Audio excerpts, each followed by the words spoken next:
Crispy is a retired Army veteran, motivational speaker, and a true symbol of resilience. After sustaining severe burns over 75% of his body and losing a leg during his service, Omar has turned his journey of recovery into a powerful source of inspiration for countless individuals. As a social media personality and adaptive athlete, Omar advocates tirelessly for veterans' physical fitness and mental well-being. His story is a testament to the strength of the human spirit and the power of determination. When he's not sharing his journey or supporting veteran causes, Crispy enjoys hunting, adaptive sports, and spending quality time with his family. So, without further ado, let's dive into my conversation with the incredible Crispy. You know what's funny though? That my video that's going live this Sunday, I talk about you. Oh, really? Yep. It better been good. I don't know. It's a little bit of trash talking. And I knew when you said it, I was like, this ain't gonna be good. You made a video and you said you can't shoot a 12.5 308 in mag dump. Oh, was that the one where I was complaining? Peter was like, he wants me to mag dump it? Yep. Yeah, okay, okay. So I went and bought one and I was like, this is how you do it. All right, folks, welcome to another episode of the Colion Noir Podcast. And today I have Mr. Crispy himself, literally and figuratively. Oh, we're going to start off right off the bat. I like it. I mean, how else is there any way to do it? It's true. So. Yeah, no. It's funny. We were just talking, off camera with Peter, and you were talking about your anniversary. Yep. And Peter's like, well, I wanted to say congratulations, but like, I don't really know what to make of that. Like, how do you, like, so if somebody came to you and it was like, you know, it's your anniversary of the day you got blown up. Yep. And somebody came to you and was like, congratulations, thank you for not dying. How would that make you? I would shake their hand and say thank you. So we call it our Alive Day. Yeah. It's kind of like a thing in our community. It's your Alive Day. So that day I died and then, was brought back and all that stuff. So it's something to celebrate. It's not like, we're sitting here like, don't tell me that because I'm going to start crying. Like, no, like we're celebrating life. You know, there was life that was lost that day, and there were lives that are here still today. So like, I don't know. I feel like celebrating it's a better thing than being sad or moping about it. So and I think people mean well when they say congratulations. It's not like it's just kind of like our automatic response. It's like, when you hear anniversary, you're like, it's a good thing. Yeah. And it is a good thing. It is a good thing. You didn't die. Exactly. And then you wouldn't be able to be here for me to make fun of you. That's true. So. Oh man, if people will see off camera how you talk to me, you're 10 times worse than I am. That is true. Yeah, that's what people don't realize is like sympathy. Like Crispy gets no sympathy from me because he's far, far, far worse than I will ever be. Dude, I was cracking up because I pulled up that video. Remember when we went out to the middle of nowhere to do that shoot for FN? I put that cricket on you and you jumped up. Oh, dude! All I saw, you got to remember. Like I've been traumatized by roaches, right? There was a period of my time where I was living in a place where there may or may not have been roaches. And when I saw it, all my mind went roach. Like it wasn't even like cricket. It was roach. And I was like, oh, hell no. I'm pretty sure Peter's going to find that video. Oh, he will. If not, I'll send it to you, Peter. Oh, man. But other than that, man, what have you been up to as of late? Man, nothing much. Just, same old. Just hanging out with the wife, trying to make some babies. Can I borrow one? Because my mom's getting on my nerves. Dude, you think your mom's... My mom, like, I'm 100% Mexican. Every time we get together, my mom just looks at my wife and goes, when are you going to have a baby? I'm like, Mom, chill. Like, we're still like, we got a lot of things going on. We're trying, my wife has her own Pilates studio. Yeah. Like, we got all these things that we're trying to make sure that it's the right time. Wait, you do Pilates? I do. You do? Yeah, bro. That shit's hard. Have you done it before? No. I'm a man. So I'm joking. Listen, I'm only giving you this look because I said the same exact thing. But believe it or not, I have like 5 or 6 different NFL buddies that all do Pilates. Really? Yeah. Because it strengthens your core. Okay. And not only that, like through the flexibility you get out of it, holy crap. Like I was like... See, I get confused. I'm like, okay, what's the difference between Pilates and like yoga? So you use more apparatuses with Pilates. So they have like this thing called a Cadillac, a reformer. Okay. So you're using it's like a force like stretch bands. Yeah, like there's resistant bands and springs and all that. So, but it's very low impact. Okay. But it just strengthens you a lot, dude. Like it's crazy. There's a lot of like, I don't want to say like crunches, but it's almost like crunches, but you're doing other stuff where you're holding yourself up and you're doing, dude, it's intense. I've left the gym, so like my gym that I have here, when I leave it, I have to drive by this Pilates studio. And every time I drive by it, I'm like, I want to try Pilates. That's probably where she's at right now. But for the wrong reasons. Oh, because of the girls? Yes. Because I'm like, it's just a smorgasbord of women. Well, yes. In a way that I'm like, but then again, it's no different than going to a yoga class. That is true. Right? Well, the only thing with Pilates that I can tell you that I don't think you're going to meet a lot of people, because a lot of the Pilates studios, like my wife's, it's a one-on-one session. No, they were packed. Oh, this is a club Pilates. It's like a club Pilates. Yeah. So because I remember vividly, I drove by and just my mannishness came out. I was like, oh. So that's club Pilates. They do a lot of mat work, which is on the ground. And, okay. You do all that stuff opposed to using the apparatuses and all that. But yeah, it's the same, but it's not the same. Okay. Yeah. Dream killer. But hey, what you're looking for, go for it. Like you'll definitely find some there. So have you seen, I've always had this thought, and I've had this conversation one time with, not one time, but actually generally extensively with Travis Haley, right? Yeah. Coming up with a type of training system that could aid in shooting. Right, what kind? Can you create a type of workout structure that I think that would help you in whatever is involved in shooting and so forth? And I'm wondering if there's any crossover in terms of Pilates and what that can. That'd be more of my wife's question. Yeah. But dude, with her, like when she started doing Pilates up into being an instructor and having her own studio now, dude, her back looks jacked. And before, I got her into archery, so she does a lot of archery stuff with me.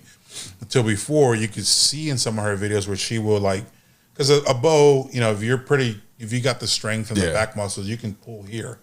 And there's a lot of people that hold it down, pull back and then bring it. And so that was her at the beginning. She had to go down and pull, and then come up. Dude, now she just straight back up the pounds on her bow, and she was like, man, this feels cool. And not only that, she's center, which is one of the main things in archery is. You want to have it's repetition, and everything has to be the same. So if you anchor here, you got to anchor there every single time, so that shot's perfect. And just watching her stand, her stance was stronger, posture was better, and I was like, holy crap! And she's like, yeah, it's because I do all these things in Pilates that go towards that. But I guarantee you that there is something that you can do in Pilates that will kind of cross over into shooting. Because your posture is always straight, right? Yeah. And so that's one of the things they preach. Because I'm always like this. Yeah. She's like, sit up straight. I'm like, all right. And I'm like, okay. This is tiring. Yeah. So I'm guessing just standing up straight, centering, using your core, and then coming here, there might be some correlation there. I don't know. Okay. I gotta ask her. Yeah, please do, because I always think about it, right? Because I know mobility stuff probably, especially when you're kind of running and gunning and things like that. But I wonder, if there's some crossover there in terms of, I guess, core strength whenever you're bracing against recoil. That's true. That is very true. Because most of the times, I think most people think muscling it with your arms versus kind of managing it with your core. Yep. So I don't know. That'd be a very interesting thing. I gotta ask her when I see her today. Please do. I will. Please do. And then have her recommend me some Pilates studios. Oh, I can tell you, she's going to recommend you right away, because she came down here with me. I actually came up with her because she's got a seminar. What is that place called? Park City's Pilates, which is not far from here. I'm not familiar with that. Yeah, that's where she's at right now. She's doing I don't know why I would be familiar with it. I don't do Pilates. Yeah. But that's her spot here in Dallas. Okay. The teachers are amazing. I've done a couple classes with the lady that owns it, Amanda. And dude, she kicked my ass, bro. I did yoga, and yoga was hard. I did hot yoga once here in Dallas. Yeah. And never again. No. Yeah, I did too. Yep. I did yoga, and this yoga course got a little weird. This class got a little weird. We started off doing what my stereotypical understanding of yoga is. Yeah. And then they started praying to trees and monkeys. And I was like, okay. Yeah. I was like, bro, I did it once. I done yoga once, and it was that time. And this one, I used to live here in Dallas. and this girl that I was talking to at the time, many years ago, she's like, "You want to come do hot yoga with me?" And I was like, "Okay," like I was like, "All right, dude." We went in there, I'm all burned up and whatnot, so I can't really regulate the heat. And so we're in there, and I'm like, "Oh, this is not too bad. Like I can do this." And we started doing. I'm sweating. I'm like, "Cool, I'm getting a little workout." And then all of a sudden, they cranked up the freaking heat. And bro, I remember getting dizzy, and I'm like, "Yo, what the hell?" Yeah. And I was like, "I know what this feels like. I'm about to have a heat stroke." Yeah. So I get out, I go outside, and dude, as soon as that cold wind hit me, I just remember turning around and just everything came out. Really? Yeah. Dude, I couldn't stop puking. And so then finally the girl comes in. She's like, "Are you okay?" And I was like, "Look, I'm good, but I'm never doing this shit ever again." And she's like, "Oh my God, I should have thought about your burn." I was like, she was very inconsiderate. Yeah. She was. She was. I was like, ugh. You been doing any shooting lately, or you've been? Yeah, I actually just what did we do? Saturday I was at the range, just kind of got out and wanted to go shoot because we filmed a couple YouTube videos, and you know how that goes. It's mostly, filming the video. Yeah. And a buddy of mine was like, "Hey, him and a couple other guys that are in the SWAT team were gonna go shoot," and I was like, "Cool. Do you mind if I join you?" They're like, "No, come on." So we ended up going to this private range that I have, and we just kind of let some let down range. Gotcha. So I was like, thank God, because I needed that therapy, man. It was it was great. It's weird as I get older, my therapy starts to become longer and longer range. Really? Yeah, it's weird. Are you getting into that now? Yeah, I mean, like the work kind of keeps me away from getting into it as much as I want. Yeah. But like more and more, I'm kind of like, man, I just want to go somewhere and just lay on my stomach and then just dial shit in, right? But I don't get me wrong, I'll still go out there and just kind of tear it up, come running in a gun and stuff like that. But I recently tore my calf muscle. Ooh. Yeah. Apparently, I think I'm still 27. I've been there. Yeah. I've been there. I'm about to turn 38 this year, and I'm like, I don't know what I did the other day. What was I doing? I don't remember what I was doing, but I just felt like, when it starts pulling, you're like, it's about to tear. If I keep going, I stopped. I was like, oh, okay. I'm like, all right, I'm good. You're smarter than me. Yeah, no. Because I was doing plyometrics. Ooh. Yeah. So, and I had been doing them, but I was doing them like once a week. Yeah. And so then I started ramping it up to twice a week. And so I the first time I was at the gym, I was doing like some cone hops, and then I came down and it just was like a pop. Oh. I mean, it felt like a pop. You can hear it. I had my AirPods in, so I couldn't, but it felt like I could hear it. Yeah. Right. So I was like, oh, what was that? So I'm like I'm limping a little bit, and I'm like, okay. So I call my physical therapist guy, and I'm like, hey, this just happened, right? And then he's like, okay, it doesn't sound like you did too much damage, right? So he's like, if you can kind of work your way through it, go pull it back to about 50%, and then kind of get through it, work out that way. And so I did that, and it was great. Like I was able to go, I pushed it to about 70, 80, and then I was limping ever so slightly for like a day. It was good. I rested like 2 days. That's when I got worse. Third day I came back, and I was like, all right, let's get back at it. Right? So started doing I got like maybe 25-30% into the workout. And then the next thing was skip jumps. So I did my first skip jump, came down, and I was like, and this was like 2 to 3 times worse feeling wise than the other one. And I was like, oh yeah, that's not good. Damn. That's not good at all. And sure enough, it wasn't that good. And like now my calf is permanently, I think, deformed. Oh. So I didn't completely tear it, but I tore at least a little bit of it. You had that surgery? No. Okay. I won't have to have surgery, thank God. Dang. But yeah, so I was limping for about 3 or 4 days. And so then I was like, I called one of my friends, he's like an orthopedic surgeon. I'm like, hey bro, like all right, what do I gotta do here? First thing he tells me, he's like, what were you doing? And I was like, plyometrics. He's like, how old are you again? I was like, he's like, dude, I work out to look good naked. He's like, why the fuck are you doing that? he's like, why are you doing this to yourself? Shit. Are you limping now? Like, no, I'm good now. Oh, okay. Yeah, there's no pain or anything now. So now I'm just in the process of strengthening it to bring it back to where it was. Yeah. But the weird thing is, and I have notoriously big calves. You've seen that, right? That sounded weird, but but I was stop hiding them, man. Let them out. Nah, man, this thing's annoying.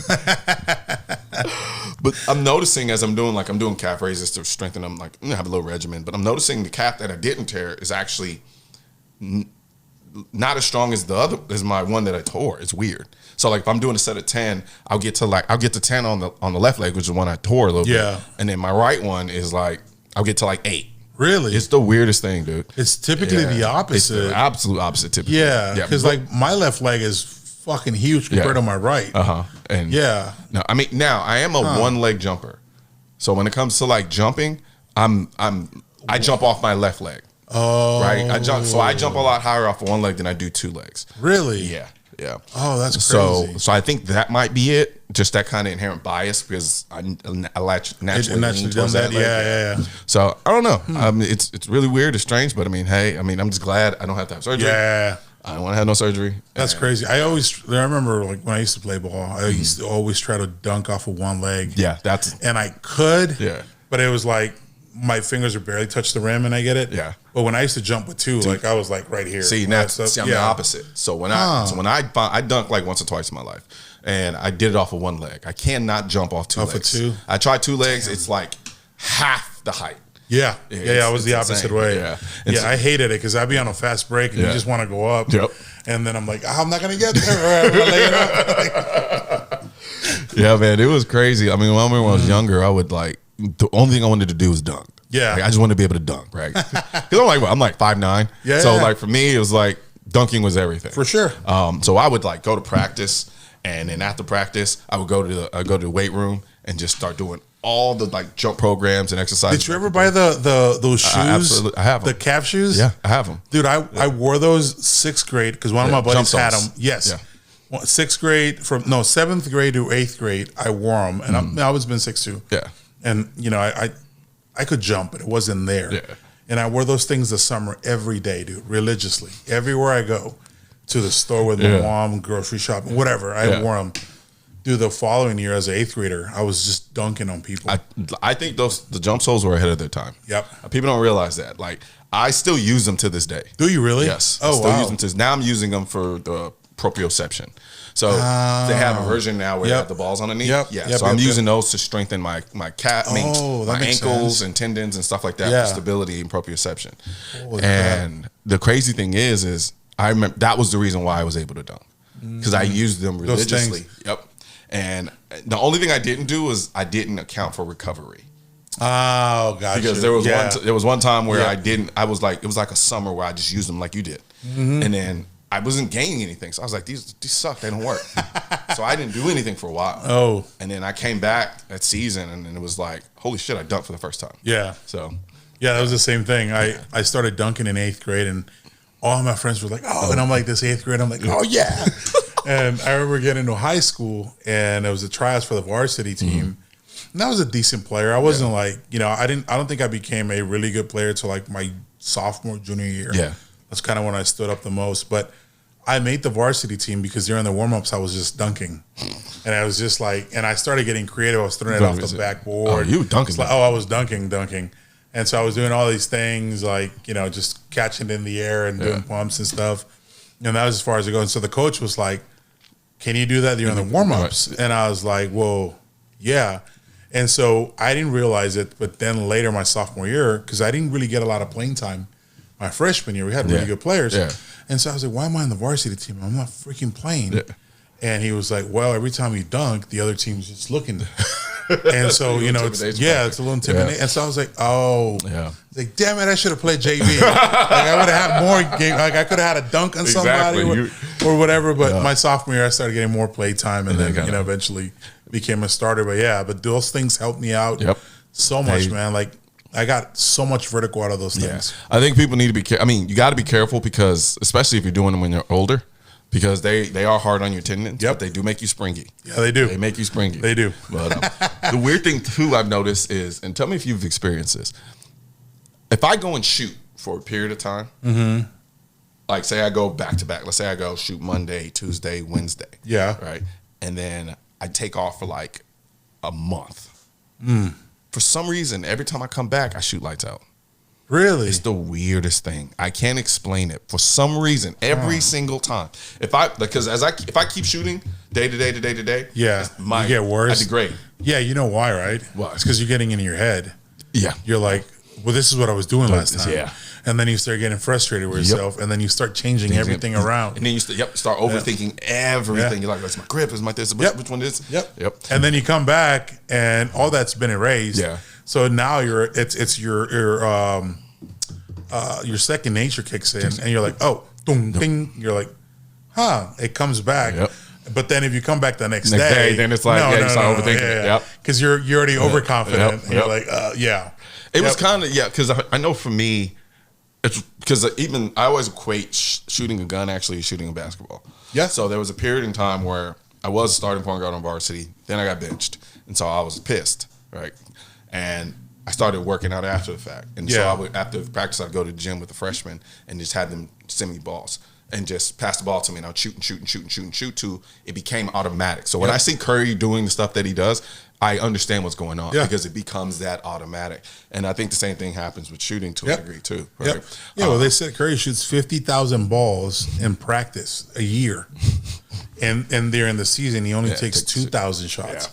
So, like, you know what I mean? Yeah, that's why he's that good. It's like you literally almost have to make the muscle memory to the point where you it happens so quick you can't even think. Yeah.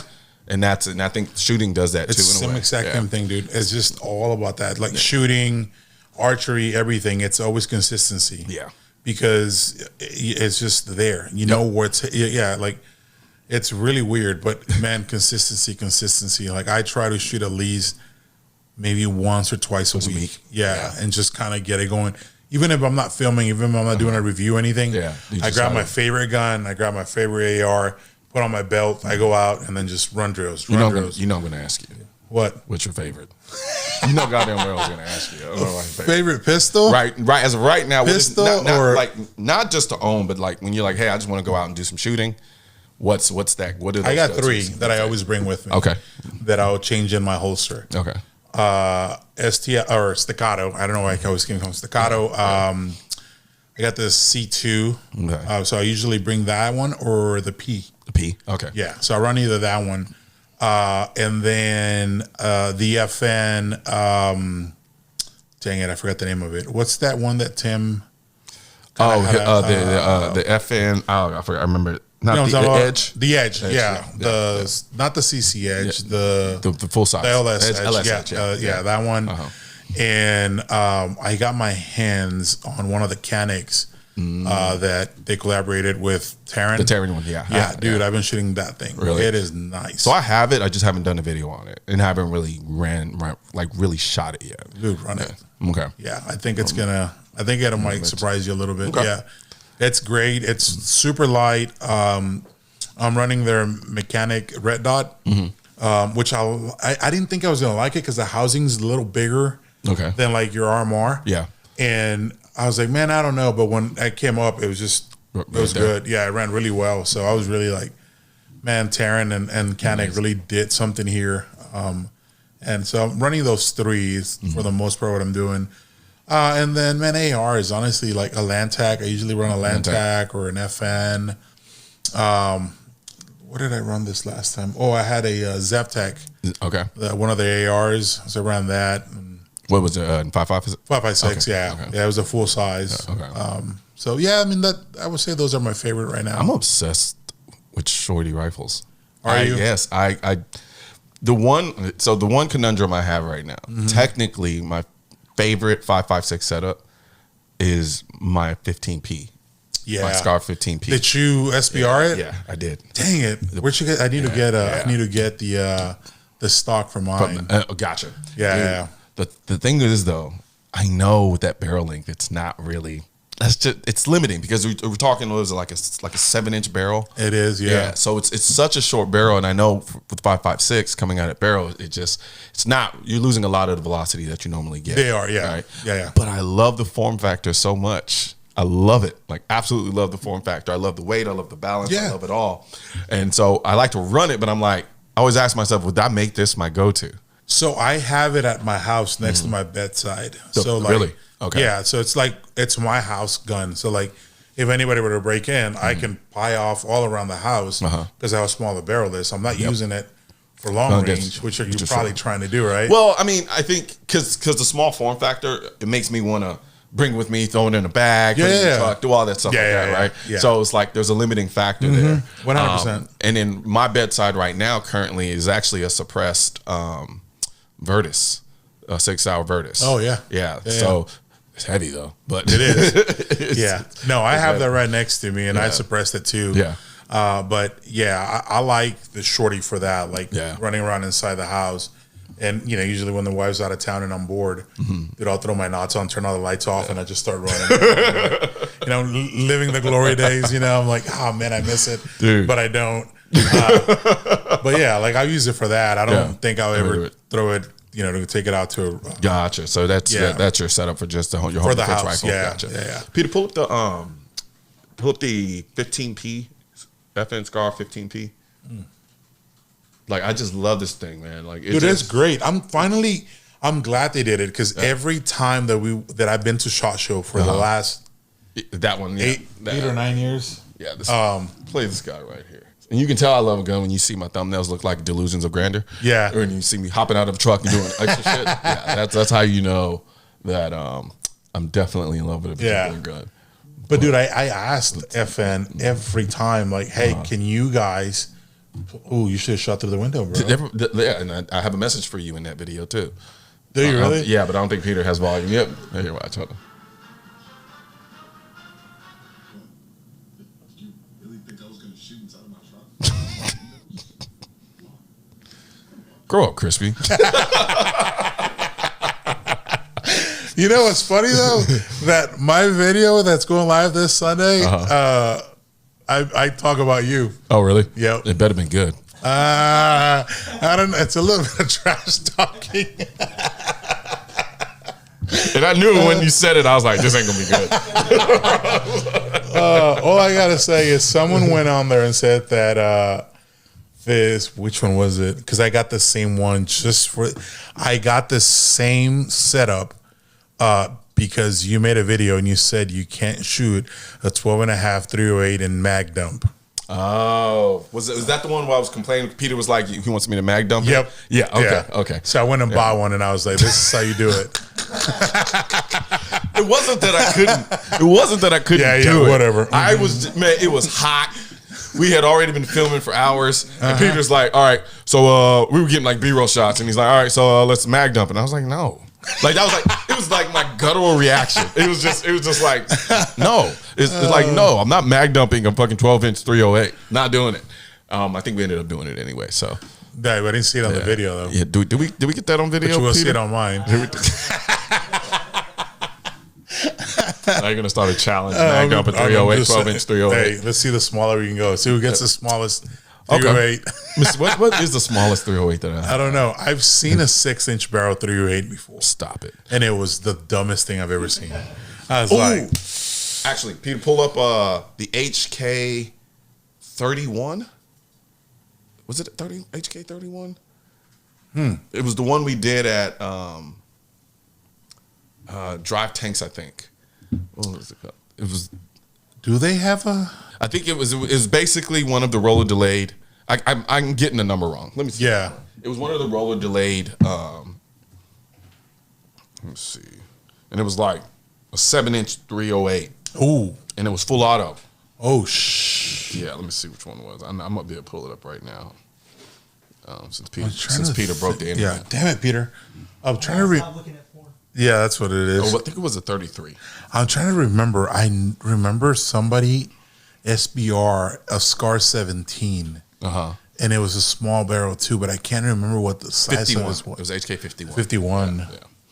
You said how long was the barrel? Because I have an SBR. I can't remember. Scar I think it was like 17. 8 or maybe not, maybe 10. Was it a custom barrel? Yeah. Oh, okay. Yeah. Because I think their barrel size was like 12-inch. Yeah, they cut the original barrel and then did it. Yeah. Oh, really? Yeah. Which there is another guy that I met. Is it The Last Outlaw? I think his name is on YouTube. Honest Outlaw. No. I think it's The Last Outlaw. I can't remember. Anyways, his name's Trey. He built the baby Scar in a 300 blackout. Yes. Okay.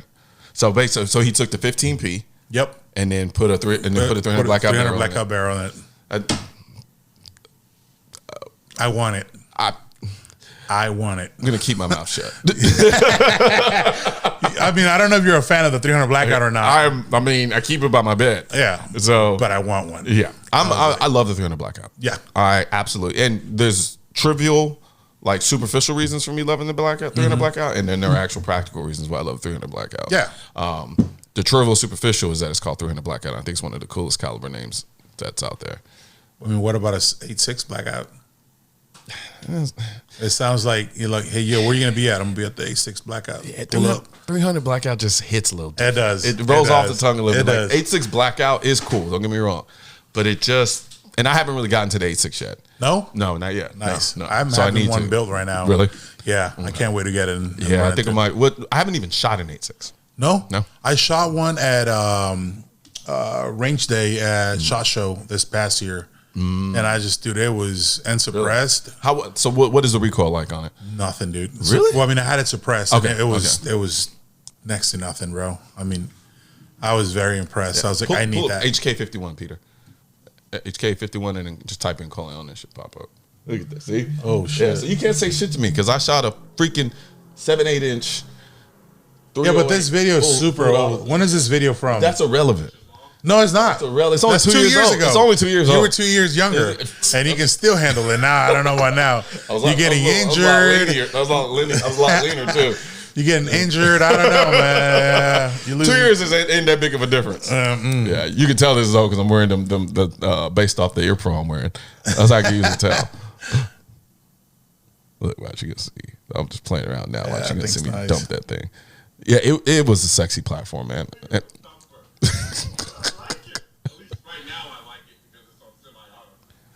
I knew better. I knew this was going to get bad.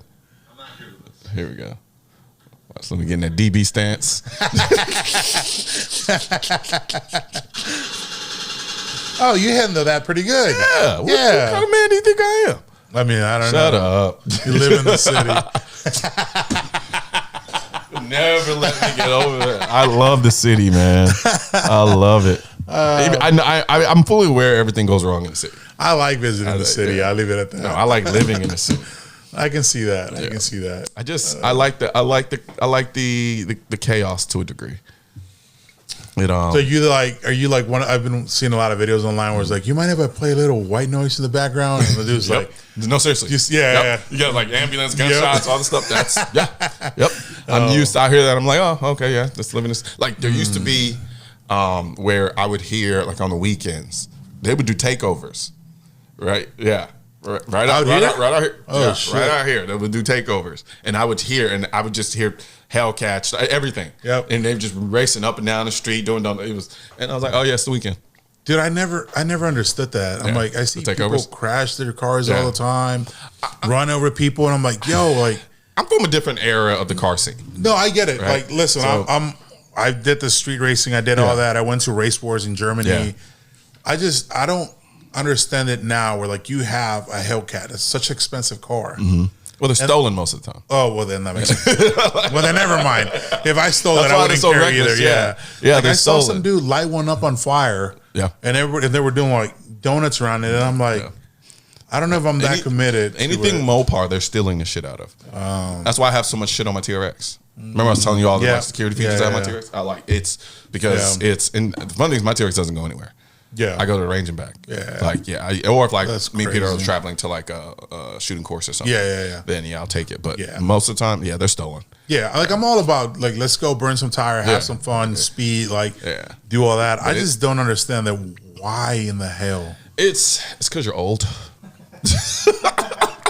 That's probably it too. Now, don't get me wrong, it's stupid as shit. Like we were doing stupid shit. Like back when you were in your racing days, you were probably street racing doing stupid shit too. Yeah, it was. Yeah, right. But I was on a motorcycle, so it was even worse. Exactly. Yeah. And then what I think too is, and I even had to stop myself short of saying like, this is really, really dumb. And it is. Yeah. But I get it. Yeah. Because now not only is it a younger crowd doing it, kind of like when we were younger, we were doing the same thing.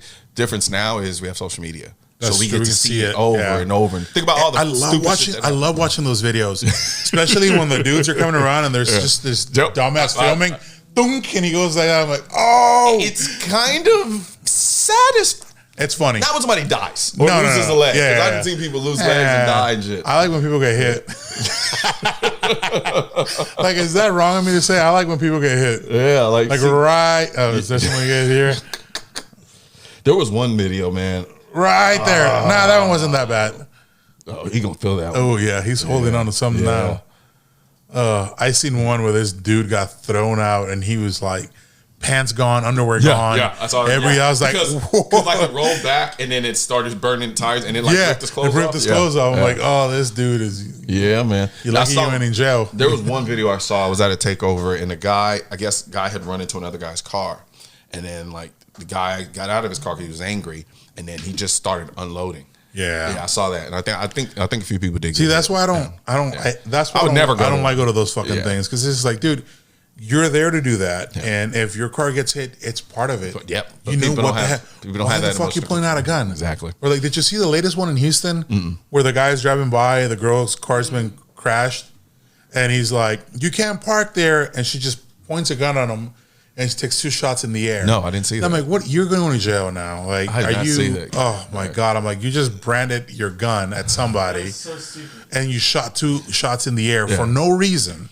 Like, it's stuff like that it's hard to defend. It's you can't. Yeah. You can't defend it, right? Yeah. But at the same time, I'm now, because people make their arguments like that's why people shouldn't have guns, because you have so many stupid people, and we do have stupid people. I acknowledge that. Yeah. I'm just not giving up my guns because we have stupid people. Yeah, fuck that. That's literally why I have them. Yeah, exactly. They're stupid people. Exactly.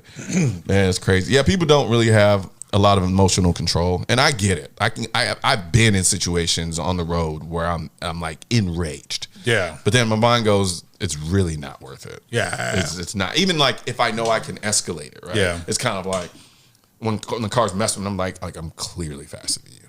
Like, I'm clearly faster than you. And I could prove it. Yeah. But I know if I do that, then the tensions will start rising and stuff like that. So I'm just kind of like, you know what? I don't know. I'm just gonna chill. Maybe it's because I'm getting old. I don't know if it's anything to do with my background, but I get it too, man. When we're on the road, but the thing is, I don't get. You mean you being Mexican? Yeah, pretty much. Oh, okay. I don't think I get upset. I just find it funny when, like, dude, like for example, like let's say I'm behind another car. We're all going 80. Yeah. And you're behind me, and you're trying to go around me to cut me to go in between me and the other car. When we're all going the same speed, like it doesn't make sense, right? It doesn't. So me being me, I just speed up and ride the bumper of the other car so you don't get over. And then I see them go all the way all the lanes around. I'm like, cool. So I move and then block them out to the furthest lane. And then when I see another car coming, I slow down so that they get trapped. And then I just see them get mad, and I'm just laughing. Yep. Like at that point, I think it's hilarious. There are sometimes I'm like, I can tell somebody's like raging out for whatever reason. They thought I did something. Yeah. And then like they're driving crazy and erratic, and I'm like, what's wrong with this dude, man? And then I get on side of them, and it's a freaking 80-year-old woman, and she's just like, yeah. And I'm like, yo, like chill out. You're lucky it's me. like I could be a straight psycho. Yeah. And you're acting as like, what are you gonna do to me? Like there's nothing you're gonna be able to do. Bro, people get upset so much while driving. I'm just like, I just think it's the funniest shit. I'm like, I don't care, bro. I mean, driving can be stressful. Yeah. You know what I'm saying? So I get it to a degree. Yep. But I have noticed though, like the fastest drivers on the planet, and I mean just outright, I could be clicking along on the highway. I'm plead the fifth here, but I could be theoretically speaking, right? Be clicking along the highway, like the eternity coming out. Because you know me, I do a lot of short road trips. Yeah. Right? So I'll be in my car and I'm cruising. I'm doing like 105 or something. Yeah. And all of a sudden I'll see this freaking Nissan Altima, and I'm like, I'm doing 105. And this car just comes smoking past me. It's always those cars that look like they're gonna fall apart. Yeah. And it's always a woman. Yep. It's always a woman driving it. And I'm like, yo, like, you're not scared? Yeah. Like, I mean, and it's like, you can tell it's kind of unbalanced. You can tell the tires are a little low on one of them. Yep. You can tell the tread's worn down to the freaking metal. Mm-hmm. So it's like, dude, like relax. It's funny you say that because on the way up here, my wife drove her fucking Beamer. And so I'm sitting in the passenger side and she's just driving. And I look over and it says like 100 and something. And I'm like, and then she's just so happy. Like, and she goes, you know, because we've been talking about getting her another car. Yeah. And she loves her she's got like X3. And she's like, you know, I don't think I could ever get rid of this car. And I'm like, why is that, honey? She goes, because, you know, if I need to move around and pass somebody, I can. It's so fast. And I'm looking, I was like, you're going 100 and something now. Like, how much faster do you want to go? I'm like, and she's just, you know, listening to her music and singing. I'm like, what's that?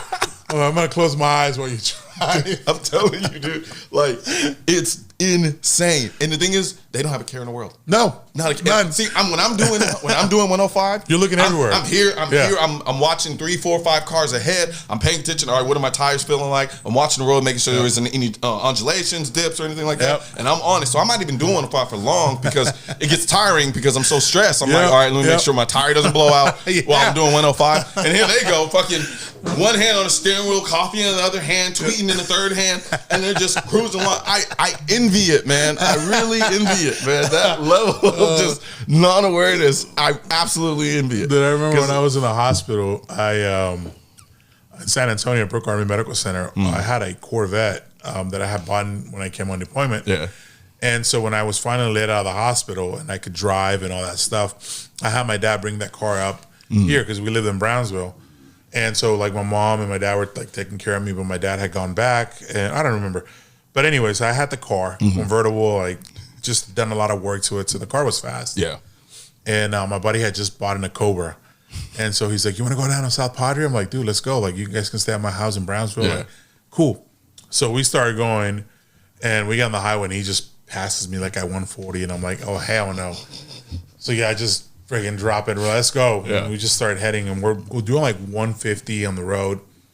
Our buddy of ours is in like this super high-end Acura in front of us, like 8 miles. We had radio, like walkie-talkies. Yeah. And he's like, it's clear, it's clear, it's clear, it's clear. So you just have been clear. And then, you know, when he's caught, and then we all slow down. Yeah. But there's a stretch between Riviera and the Valley, going down to Brownsville, which is just straight. The only thing there is a checkpoint. That's it. And there is a lot of state troopers. So my buddy took off first, cleared the road. He's like, it's clear. We take off. Then my mom's sitting next to me. I'm going like 140. And my mom looks over and she's like, faster, faster. I'm like, you're freaking nuts. Like, what do you mean faster? Like, no. My mom would be going absolutely insane. If I hit 80, my mom's slow down, because my mom gets like weirdly dizzy when we go fast. Yeah. So that's hilarious. Yeah, my mom was like, go faster, go. I'm like, what? Like, no, I'm in 6th gear. I'm not going faster than this. I'm like, are you kidding me? And she's like, come on, pass them. I'm like, jeez. I was like, yeah, no care in the world whatsoever. Dude, I'm telling you, man. And then the weird thing is when, you know, when I'm in my Porsche and I'm just kind of cruising along. Yeah, I'm cruising at like 95, but like, but 95 to a Porsche is nothing, exactly, especially what you have. Yeah, exactly. The problem is when people think I won a race. Oh. And I'm like, no, I don't want to race. I'm cruising at 90. I think I'm doing 70, right? But people see that and they're like, and they see a car and they think, oh, like I'm gonna go up to him now. I'm gonna race him. So start riding my tail. So then I'll move over, right? I'll get out of the fast lane. Let them pass me up. They won't pass me up. They'll move over behind. I'm like, yo, like I don't want to do this right now. Like I just want to cruise and get to my destination. Yeah. Oh, and I'm the one that's getting old. That's so true. That's so true. Oh, it's man. so true. Yeah. Oh, yeah, because the younger me, I'm like, oh, you want to go? All right, let's go. Dude, you're so right. Oh man, I am gonna. Dude, I still do that shit. Like I had that '66 Chevelle rebuild. Yeah. So we put an LS motor in it. So like the car's fast. Yeah. And every time I get on the highway or on the road or something, just to go drive around, and people get next to me, I'm like, let's go. And I just, you know, and then I'm like, man, I'm going like 90 or 95 in this car. Yeah. I'm like, I don't think these cars are meant to go that fast. I'm like, and that's why I let down. I'm like, it's a cruiser. Yeah, exactly. I was just gonna say that. Yeah. Yeah, and then I called my buddy Thurk, who owns HD Motorsports, who rebuilt the car. Yeah. I'm like, hey, we need a faster engine. And he's like, cool, I'll build one. And I'm like, damn it. And I'm like, well, here we go. We're gonna have to put another. Yeah, and literally that's what he's doing. Oh man, he's gonna rebuild another engine. We're gonna make it a little faster. I want to see that. I think that'll be a dope project. Yeah, dude. It'd be, I mean, the car's pretty much done. So now I'm like, I think I need a faster engine. And he goes, all right. So yeah, the next step. But no, man, I really appreciate it, man. I love talking with you. Yeah, brother. I mean, anytime you're in time, you gotta hit me up. So we'll jump on the podcast and we'll just talk shit. I'm down. Yeah. I'm down. Yes, sir. Well, appreciate you, brother. Thanks, homie. Thanks for having me, Always. man. One thing's for certain and two things are for sure. Politicians and tech giants don't want gun content to be recommended to you. And we're all fighting this culture war together. Now, you can help do your part by liking, commenting, subscribing to the channel, but most importantly, sharing this video with at least one person. Together, we can stop the suppression of our 2A rights. And don't forget to click the link in the description section of this video for the products that I mentioned in this video.